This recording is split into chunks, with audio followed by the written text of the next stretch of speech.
bubusisiin natin. Hindi ito para takutin tayo, kundi para gisingin tayo. Gusto niya na maging alerto tayo. Sa panahon ngayon, alam po natin na maraming palatandaan. Dumadating po sa buhay natin yung pagka-stress natin, yung gulo sa pamilya, yung problema sa pera, takot sa kinabukasan, lungkot na hindi may paliwanag. Minsan pakiramdam natin parang guguho na ang mundo natin kahit wala namang lindol. Pero ang tanong, ano ang ginagawa natin kapag nangyayari ito?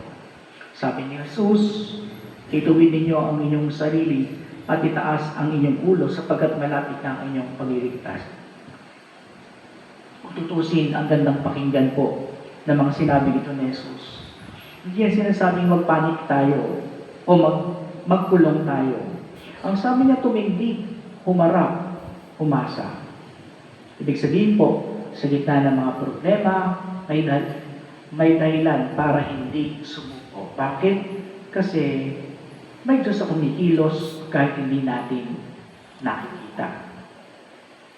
May pag-asa kahit ang paligid ay puro dilim. Kung titingnan natin, madalas kasi kapag may problema, tayo mismo ang unang sumusuko. Diba? Naghahanap tayo agad ng pwede nating takasan. Dahil sa pagtakas natin na ito sa mga pagsubok, mga problema, minsan nalalayo na tayo sa Diyos, so kakalimutan na natin ang Diyos. Pero hindi naman yun ang solusyon. Ang gusto ni Jesus, lumapit tayo sa Kanya, hindi lumayo. Gusto niya, maging aware tayo, pero hindi takot. Maging handa tayo, pero hindi parang paranoid.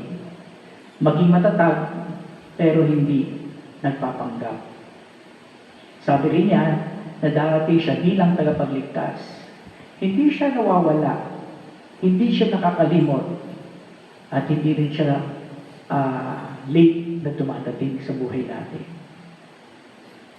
Minsan kasi, akala natin, di ba, wala ang Diyos. Nahanap nga natin siya. Lord, nasaan ka?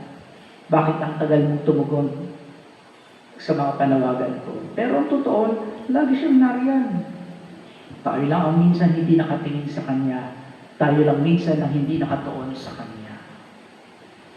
Mga kapatid, sa gitna ng gulo ng buhay, huwag tayong mawala ng pag-asa. Oo, may hirap, may unos, may mga dilim, may mga gabi. Pero darating at darating ang liwanag. At kapag dumating si Jesus, gusto niyang makita tayong nakatindig, hindi nakayuko. Umaasa, hindi takot. Nagtitiwala, hindi sumusuko. Kaya nga, nawapiliin natin tumindig at magtiwala sa ating Panginoon. Alam natin na darating siya at hindi niya tayo pababayaan kailan.